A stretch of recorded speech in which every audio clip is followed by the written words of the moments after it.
মানুষ এমন হয়ে গেছে যে তারা পরকালের কথা ভাবতেছে না, দুনিয়াতে তারা ভাইরাল হওয়ার জন্য অশ্লীলতা কাজের মধ্যে তারা লিপ্ত হয়ে গেছে। মানুষ এতটা নিকৃষ্ট হয়ে গেছে বর্তমানে যে একটা মানুষ একটা মানুষকে ভালোবাসে না, একটা মানুষ একটা মানুষকে ঘৃণা করে, একটা মানুষ একটা মানুষকে মানে না। কেন ভাই আজকে জানেন? আজকে মানুষ সবাই হয়ে গেছে দুনিয়ার পাগল, দুনিয়ার জন্য হা হতেছে, দুনিয়ার জন্য তারা পাগল হয়ে যাইতেছে, দুনিয়াতে তারা অশ্লীলতা কাজকর্ম করে যেতে যেতে তাদের ইমানটাই ধ্বংস করে ফেলছে।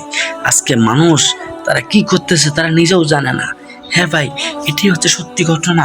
মানুষ ভাইরাল হওয়ার জন্য কত কি করতেছে, মানুষ কিন্তু নিজেও জানে না সেতে কত বড় অন্যায় করতেছে, কত বড় জঘন্য কাজ করতেছে, সে জানে না। ওই কবরের মধ্যে যেদিন যাবে, যেদিন ওই কবরের মধ্যে যাবে, সেই দিন তো আর বলার মতো কেউ থাকবে না।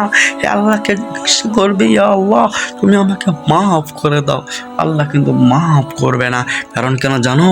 আল্লাহ পাক তো দুনিয়াতে আমাদেরকে পরীক্ষা করার জন্যই পাঠাইছে। আমরা দুনিয়াতে পরীক্ষা পাস করতে পারি না। ওই কবরে যাইতে হবে, ভয়ানক আযাবের মধ্যে পড়তে হবে। প্রত্যেকটা মানুষ যেদিন চিৎকার করবে, হাহাকার করবে, আল্লাহ পাক সেই দিন তোমাদেরকে বলবে, ও মানুষ দুনিয়া থেকে তুমি দেখো নাই, দুনিয়া থেকে তুমি ভাবো নাই যে তোমার দুনিয়াতে খারাপ অবস্থা থাকতে পারে, তুমি সেই জন্যই তো বলতেছো মানুষ তুমি ভালো হও নাই, ভালো হও নাই, একবার মরো, কবরে তোমার ভালো কিছু করাবে।